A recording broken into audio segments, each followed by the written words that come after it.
13:39 p.m. May 4, 2026 RP. This is at Shakey's West Avenue, corner Quezon Avenue. So, kumain muna ako guys. I was from City of San Fernando, Pampanga.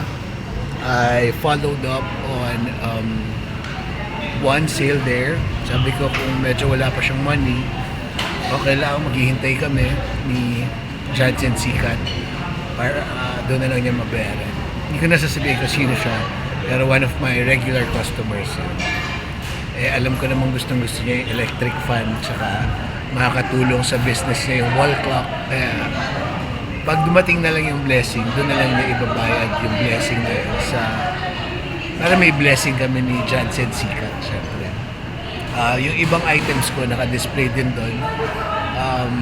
May rice cooker ako na hindi na ginagamit na binibenta doon for 1,800 actually. Kasi medyo mataas pala price noon na regalo sa akin. Used na siya pero 1,400 I think is a good price pa rin for that Xiaomi rice cooker. Actually, hiningi ko lang ito ilalagyan sa loob eh. Binigay sa akin buong rice cooker ng mga pinsan ko. So ngayon, I'm selling it kasi hindi ko na masyadong ginagamit rin. And bibili rin ako ng Camel na rice cooker. Yan, kung walang bibili, pwede naman gamitin ko pa. Ngayon, used items na yung deliver ko, yung Stanley Power Drill and yung Casio calculator with the screen for fast computations lang. Hanggang 100 billion I think pwede doon. So sakto dun sa aking client right now for wine shop kasi I'm sure he's computing a lot of numbers as a businessman, CEO.